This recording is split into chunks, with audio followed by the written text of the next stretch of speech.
pretty well as a freshman.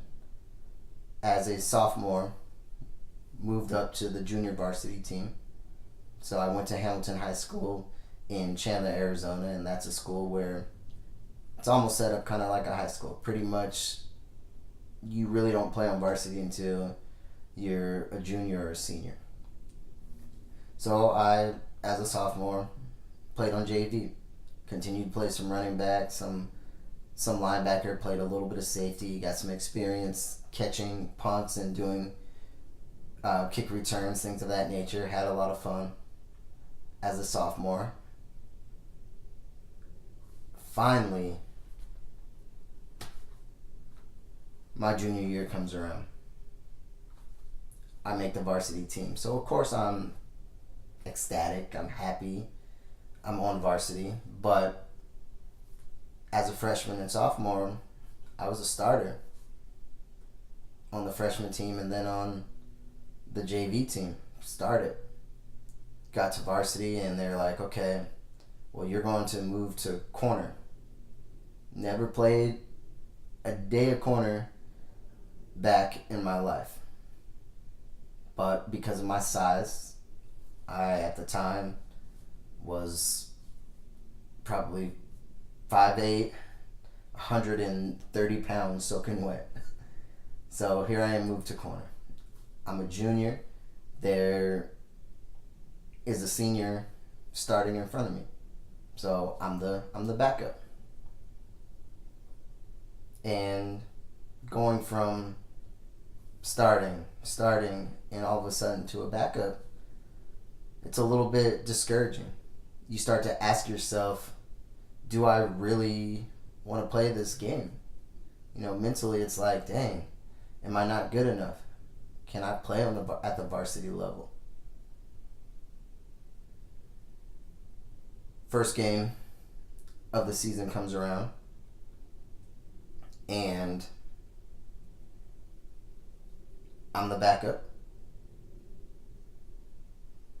Don't really play much in the first game, and the second game of the season comes around, and the senior that was in front of me starting got sick, or he was injured, I believe, in the game. And so coach was like, get in there. You're the backup. I'm like, oh, shoot. Snap up your chin strap and I run into the game. And I play a really good game. I believe it was the next week that senior who I filled in for was sick. And so I was getting a lot of reps in practice. I had just played well in the game. And so I start. And I never stopped starting. I earned that position. And I share that because I truly believe that you must stay ready so you don't have to get ready. And it's a lesson to all up-and-coming high school athletes that you're literally an injury, a play away from getting your opportunity. And when your number is called, it's going to be important that you're ready to go. And fortunately for me, I was. I went on to have a heck of a junior year, started all the games, and we made it to the state championship. Started in our state championship game. That was a pretty classic and historical game in Arizona, 3 overtime game. We win our first state championship at Hamilton High School. And then the accolades start coming.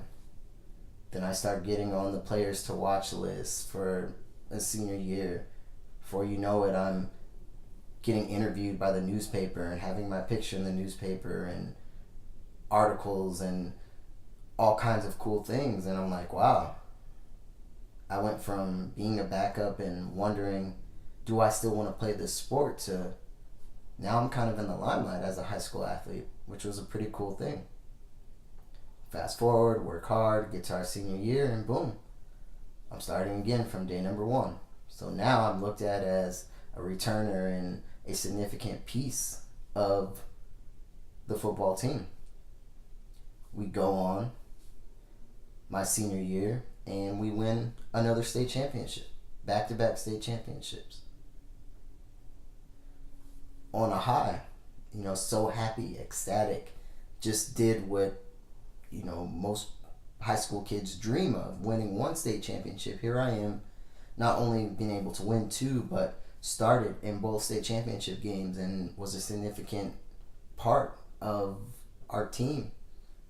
And so I was so proud and happy. But then I kind of got lost after that moment because the realization hit that football is over at high school. After that second state championship game, pulling those pads off, it was like, wow, a sport that I grew to love and had ups and downs in is over. What am I going to do now?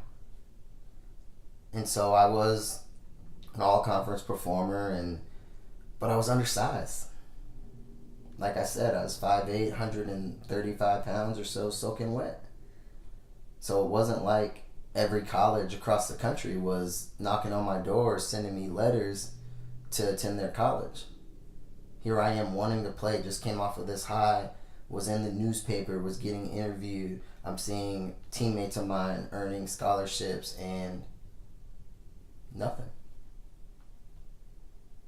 Fortunately for me, and thank you, Dad, for this, and my dad would film every single game, and he probably missed a lot of cool stuff and plays that happened because not just filming the game in general, but he would be zoomed in and filming me.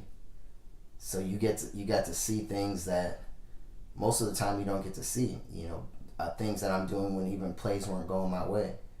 My hustle, my physicalness, getting off of blocks, just everything was right there on camera. So we put a highlight tape together, and this was back when it was like VHS still, and we're getting envelopes, and I'm just trying to mail these out to as many schools as I can because obviously I didn't garner enough attention from any schools to get offered a scholarship.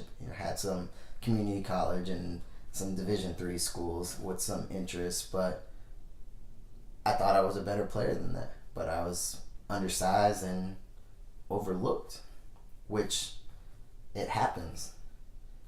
So the National Signing Day comes around and I have no offers of a scholarship. So when National Signing Day comes around, typically that's it. If you're not picked up by a team, if you haven't signed your letter of intent, then you're not going to sign one.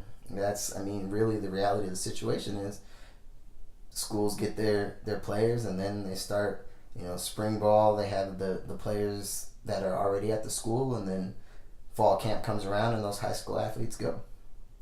So I'm like, gosh, I don't even know if I'm going to be able to play college football, or maybe I'll go to community college and, hopefully one day earn a scholarship. So we sent out these highlight tapes and I get a call. And this is like maybe a month and a half after signing day. I'll never forget Coach Glow